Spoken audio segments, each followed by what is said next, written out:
Assalamualaikum warahmatullahi wabarakatuh. Bertemu lagi bersama saya Tabrinata dalam obrolan kantap. Hari ini kita akan mengobrol tentang entrepreneur bersama Ketua HIPMI Sumatera Selatan, Kak Hermansyah Mastari.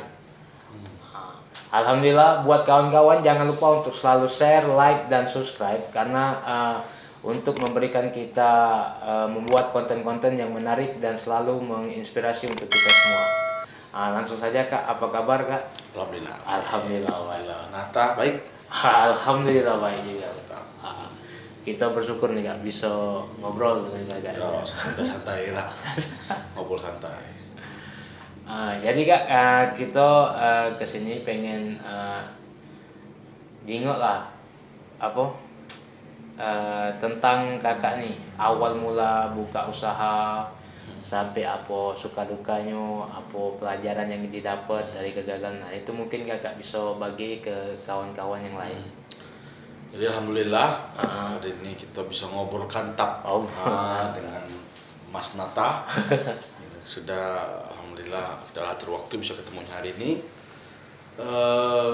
Alhamdulillah perjalanan kakak dari awal mulai bisnis itu dimulai dari SD, bahkan di ketika kelas 4 SD kakak berjualan di pasar Nebas Ida di Bedengin Janggut. Itu kakak mulai ikut-ikut orang jualan macam-macam, main-mainan, ya jualan perabotan rumah tangga dan lain-lainnya. Di situ kakak mulai merasa bahwa ketika kita melakukan sesuatu yang menghasilkan, itu tentunya menghasilkan pada zamannya itu kita bangga, bisa mandiri kan, bisa sekolah, beli peralatan sekolah sendiri, bisa bantu-bantu keluarga juga kan dalam urusan ekonomi. Jadi sampai itu kakak SMA itu di pasar di Beringin Janggut. Senang pas. Ya, senang pas dia kakak berjualan. Dan kakak pingin pertama yang jelas kakak mandiri dulu secara kakak pribadi dulu, sehingga kakak bisa kuliah dan tidak mendapatkan orang tua lagi. Karena bagi kakak bisnis itu sesuatu yang saya pikir menghasilkan ketika kita berusaha. Jadi ketika suka dukanya pasti banyak, dan kita harus memang benar-benar menjadikan diri kita itu sebagai entrepreneur sejati. Dari kecil itulah kita merasa mandiri, sehingga ketika kita mandiri itu Allah akan mudahkan kita dalam urusan perniagaan. Jadi dari sekolah kakak sudah mulai berjualan di sekolah, jual main-mainan, jualan dulu gambaran ya, pokoknya semua lu kakak job-jobin lah, kakak jual-jualin lah. Bagaimana kakak bisa, memang bisnis itu jadi pilihan pertama kakak, karena kakak yakini bahwa keberkahan itu ada di sembilannya di perniagaan. Makanya kakak yakini bahwa karena juga keluarga pedagang, jadi bisnis itu merupakan sesuatu yang alternatif pertama yang kakak pilih untuk menghidup yang mandiri. Kalau bicara masalah suka duka, sukanya banyak, dukanya banyak. Sukanya alhamdulillah kakak di umur kakak yang sekarang ini kakak bisa membantu orang lain, memberikan lapangan pekerjaan bagi yang membutuhkan, ya kan, menjadikan teman-teman itu sebagai partner, bisa matching bisnis sama teman-teman sekalian, bahkan bisa menjadi koordinasi bagi himpunan yang luar biasa besar ini, himpunan pengusaha muda Indonesia yang luar biasa ini. Di tempat sekarang ini alhamdulillah itu berkat dari dorongan dan support dari teman-teman sekalian juga kan. Artinya kalau masalah duka macam-macam, sampai dikejar Pol PP, ya kan, Waktu di pasar Nebas. iya dikejar Pol PP, pas ambil mau sholat zuhur, pas mau kembali ternyata lapak udah diangkat Pol PP. Itu suka dukanya yang luar biasa kan. Sudah itu yang menjadi titik balik kakak itu, kakak ada dulu punya usaha yang namanya es kepepet dulu. Es kepepet itu semacam sop buah. Itu kakak tamat sekolah itu buka usaha itu. Alhamdulillah ada sekitar 50 outlet. Itu waktu zaman sekolah itu. zaman sekolah, tamat sekolah. Jadi kakak itu satu-satunya mungkin nasabah bank itu yang menggadaikan ijazah sekolah itu kakak. Untuk mendapatkan pinjaman untuk membuka usaha. Karena kakak yakin usaha kakak jalan itu baik. Jadi pertama, kenapa kakak buka SKPP? Ya karena saya lihat jualan es itu pada saat itu kan booming, sok buah kayak gitu kan. Kakak belajar buat riset, kakak buka pertama kali outlet di 14 Ilir. Oh itu meledak rame di Pelaju, kakak buka di Kertapati. Akhirnya sampai 50 outlet, dan itu yang membuat kakak tuh naik nama kakak. Nah itu apabila kakak dapat penghargaan Wirausaha Muda Mandiri Nasional dari Pak Presiden SBY dulu, zaman SBY, Bapak dapat penghargaan Wirausaha Muda Mandiri Nasional, finalis nasional. Nah dari situ mulai kakak belajar bagaimana menjalani bisnis secara profesional.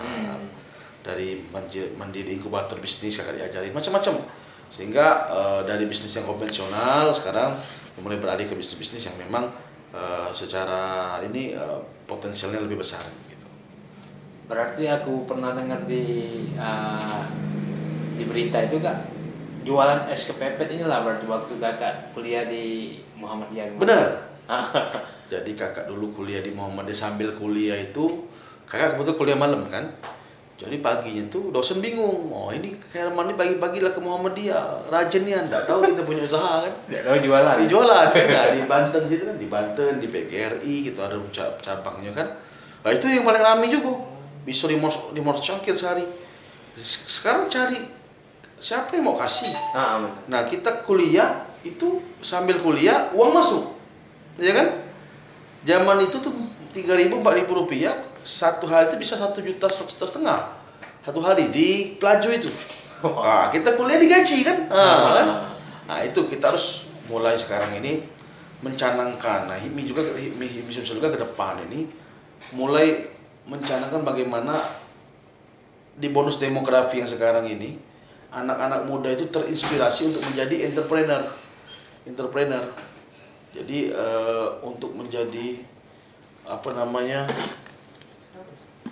untuk lanjut lagi untuk menjadi entrepreneur, mulai mandiri secara pribadinya kan. Dan alternatif menjadi pengusaha itu menjadi alternatif pertama bagi mereka, sehingga kedepannya akan banyak entrepreneur baru yang ada di Sumsel, dan feedbacknya akan banyak lapangan kerja.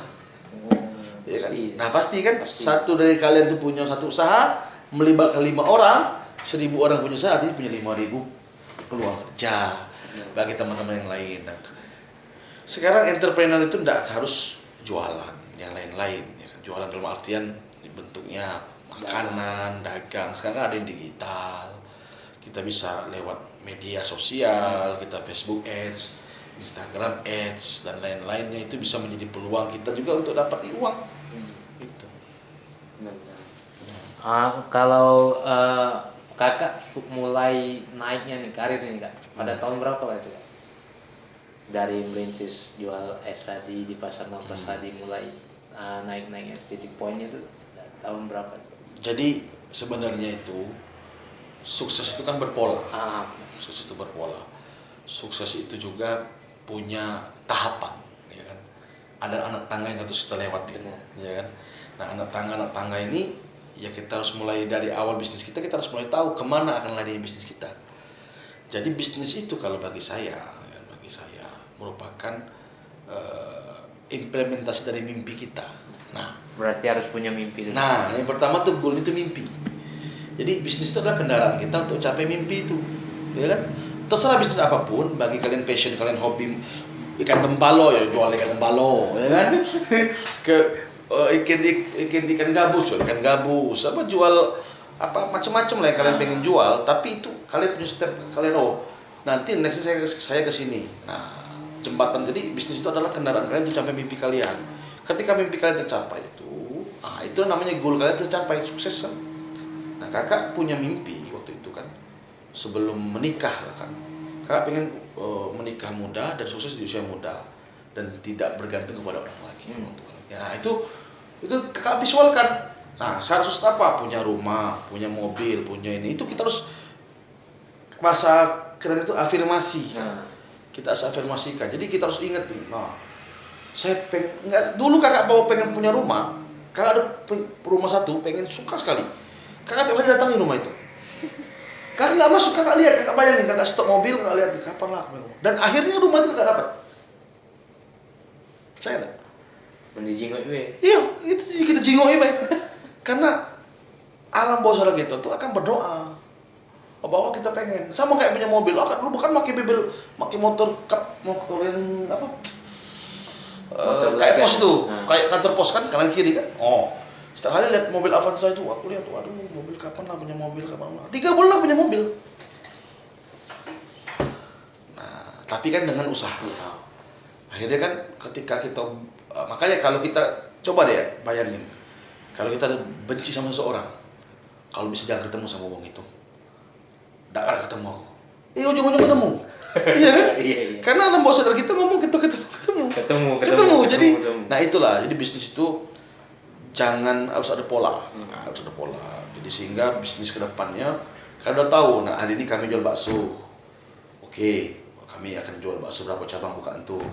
Dari bakso kami harus buat pabrik bakso. Bakso juga dibagi lagi masalah frozennya, tidak frozennya. Mulai dikembang bisnisnya. Nah itu namanya nanti SOP-nya, standar operasional prosedurnya, KPI-nya kita lihat, ya kan? Kedepannya pasar potensial bakso ini bagaimana, kan? Nah intinya pertama yang kita terus tunjukkan bahwa action dulu, lakuin dulu, baru hitung nanti. Jangan hitung dulu, baru action. Ini belum apa-apa, modal sekian, akhirnya ragu-ragu. Jadi bisnis itu jebur dulu, baru hitung. Rugi atau rugi untung. Bagaimana kalian bisa menghitung kalau kalian belum coba? Benar. Rumus apapun yang masalah entrepreneurship, rumus apapun yang kalian pakai tidak akan berguna kalau kalian tidak action. Itu kan. Berarti ada 2 kunci nih Kak, mimpi sama action. Ya, jadi kalau mimpi baik ya jadi mimpi baik, mimpi buruk lah. Kalau kamu jalanin kan action. Jadi setiap orang tuh berhak. Jadi men, sukses itu bukan karena kesempurnaan fisik. Sukses itu bukan karena latar belakang keluarga. Sukses itu bukan karena keberuntungan. Ya. Sukses itu bukan karena kecerdasan. Tapi sukses itu hak kita semua. Dan kita sedikit ulet. Seluruh orang punya hak. Bukan dinasti juga. Kalau sukses, kami tidak bisa sukses, nggak bisa. Ya kan? Benar. Jadi seluruh kita itu adalah pemenang. Waktu kita istilahnya dulu saya belajar di HQ itu kan, kenapa kita harus menang? Karena dulu kita pemenang. Kita dulu pernah melawan 200 juta orang. Nah, itu waktu di pembuahan, itu kan 200 juta. Setelah itu kita jadi pemenang, bisa masuk dalam rahim. Kita dulu udah pemenang. Nah, sekarang sudah pemenang. Jadi Kak, untuk target kedepannya Kak, atau ada bisnis yang mau dibuka atau program HIPMI ke depannya apa itu Kak? Mungkin kawan-kawan bisa ini kan, bisa ketahui. Tentunya yang pertama, kalau program pribadi, program sendiri, kita kan punya mimpi tadi kan. Bagaimana kita bisa membuat diri kita ini bermanfaat bagi yang lain dan sejahtera kan, keluarga, teman dan lain-lain. Khususnya untuk HIPMI. Kita pingin buat bahwa anak Sumsel itu akan naik kelas. Jadi dalam eranya bonus demografi yang sekarang ini, menjadi pengusaha itu menjadi pokok pilihan pertama bagi anak-anak yang tamat sekolah, tamat kuliah. Mereka tuh pertama itu usaha dulu, sehingga mereka bisa memberikan manfaat bagi peluang kerja dan lain-lain. Dan HIPMI tentunya di sini akan menjadi wadah bagi teman-teman yang ingin buka usaha. Jadi HIPMI akan menjadikan wadah sebagai matching bisnis. Dan bagi anggota-anggota HIPMI yang sudah terdaftar, yang sudah memang survive, itu bisa menjadi inspirasi bagi pemuda-pemuda yang akan berbisnis dan menjadi istilahnya itu tempat teman sharing lah.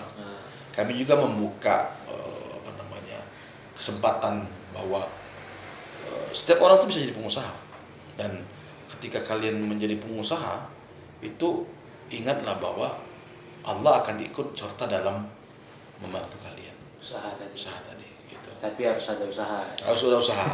Usaha itu bisa dari diri sendiri, contohnya yang hobi kan. Hobi buat layangan di usaha layangan. Hobinya handphone dicoba lah buat apa sekarang ada hobinya YouTube dan lain-lain, itu buat konten yang menarik sehingga bisa masyarakat teredukasi dan terhibur. Terakhir nih Kak, untuk pesan-pesan nih Kak, pesan mungkin di kalangan pemuda nih Kak, apa yang ingin Kakak sampaikan? Pesan-pesan kakak ya. Bisnis di saat muda itu merupakan perjuangan yang memang luar biasa, tapi menikmatinya di saat muda itu juga luar biasa. Jadi pesan kakak, dalam berbisnis jangan nunggu dulu, mulai dulu, nanti tinggal berhitung dan mengevaluasi kira-kira mana yang kurang. Indonesia sangat memerlukan para pengusaha-pengusaha muda, pengusaha-pengusaha yang mau ikut dalam berbisnis, sehingga nanti ke depannya pengusaha-pengusaha ini akan menjadi kekuatan bagi bangsa dan negara ini. Ketika ekonomi kita kuat, negara akan menjadi kuat. Ya kan, apalagi sekarang ini Indonesia dihadapkan dengan bonus demografi, di mana anak mudanya akan lebih banyak daripada yang tidak produktif, sehingga alternatif menjadi pengusaha bagi kakak merupakan alternatif pertama kita untuk secara mandiri. Ketika kita udah berhasil punya usaha, kan istilahnya tinggal mencari jodoh. Dan insya Allah itu calon mertua itu nggak akan hitung-hitung lagi, aman. Nah, kalau gimana kerja usaha, itu punya saya pom bensin itu, udah jangan lama-lama, cepat nikah. Nah itu kan.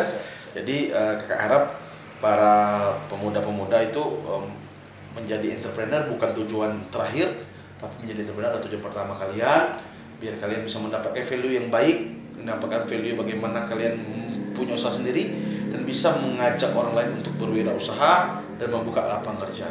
Itu saja. Jadi Kak, kita lanjut lagi nih Kak, tentang kakak nih kemarin kan dapat penghargaan rekor muri. Ya. Dapat penghargaan rekor muri kain jemputan terpanjang kan. Ya. Itu kisahnya itu gimana tuh Kak, bisa sampai itu Kak? Jadi tahun 2019 alhamdulillah bersama kepolisian kita berinisiasi untuk membuat kain terbaik Sumatera Selatan. Kain terbaik Sumatera Selatan ini ada dua. Pertama ialah tentunya kain songket. Siapa tidak kenal songket? Ratu segala kain. Dan jemputan. Kain jemputan itu kain yang dijumput. Nah, itu pembuat itu kain khas Sumatera Selatan. Dan menurut ini muri ini kan waktunya semepet. Jadi yang paling bagus, mungkin yang paling bisa itu ialah pembuatan jemputan. Jadi akhirnya kami berinisiasi membuat kain jemputan. Pertama, kenapa kain jemputan dipilih? Karena pertama proses pembuatannya tidak terlalu lama. Nah, yang kedua, nilai ekonomisnya semua kalangan bisa dapat, bisa masuk. Yang ketiga, untuk meningkatkan promosi tentunya kain jemputan itu sendiri biar lebih dikenal skala nasional. Jadi prosesnya itu memakan waktu 22 minggu. Jadi dengan 1.700 meter. Berapa kain tuh habis? Itu habis sekitar berapa bal ya itu ya, itu berapa? Pokoknya ada sekitar 400 motif ya. 400 motif. Jadi itu kain itu membentang dari Masjid Agung sampai ke ujung Ampera. Ujung Ampera. Ampera itu mau hampir Jakabari. Nah, jadi itu disebut kain terpanjang di dunia dan akhirat. Di dunia karena terpanjang kan, ya kan?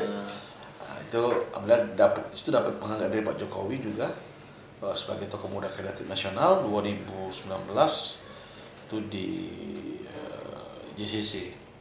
Oh, di Palembang. Di Jakarta. Di Jakarta. Jadi jemputan itu merupakan kain terbaik lah untuk kelasnya kan, kain yang dijemput. Jadi motif-motif Palembang itu kan macam-macam. Macam-macam.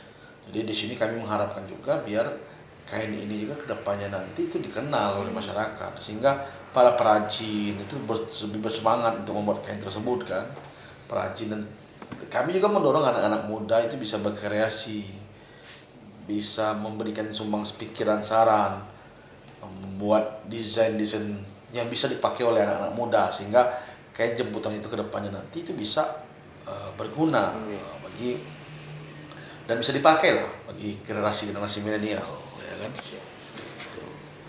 Jadi berapa tahun itu habis waktunya itu? Yang mana? Jemputan. Oh, jemputan cepat, Cepat. 2 minggu. 2 minggu. Yang lama itu songket. Nah, ini kita lagi modify namanya songket terpanjang di dunia. 220 meter, 111 motif. Nah, itu pengerjaannya mungkin sekitar 3 tahun lah. Ini mau jalan setahun. Jadi itu akan menjadi kain terbaik dan terpanjang di dunia. Alhamdulillah untuk kain jemputan dan songket itu alhamdulillah kita pegang rekornya. Insyaallah 220. Jadi motif-motif lepus, bunga Cina, Apa juga? iya, jando berais, ya kan, tetes mider dan lain-lain. Banyak ya? Banyak. Kita akan buat songket itu menjadi akan orang bisa datangi lah museum. Kita buat nanti ke depannya kayak bukannya main Al-Quran raksasa, tapi bisa lihat kalau untuk kain bisa lihatnya di songket. Benar. Itu bisa lihat di galerinya kita nanti di Aila Kirana Songket. Rencananya itu nanti di mana? Kalau jemputan di ini enggak di apa? Di Ampera kan. Tapi kalau songket nanti kira-kira nih gambaran. Nah, ini belum tahu nih. Belum tahu. Belum tahu di mana. Di Gili Agung atau di mana nanti kita lihat lah. Siap. Kondisinya sesuai dengan event-event yang akan bisa kita kolaborasi akan datang kan. Apa di Septim Jakabaring, nah, mungkin bisa sambil U20 kan. Iya. Nggak tahu nanti kita bisa sharing kan. Ini akan support begitu. Siap. Terima kasih ya. Siap.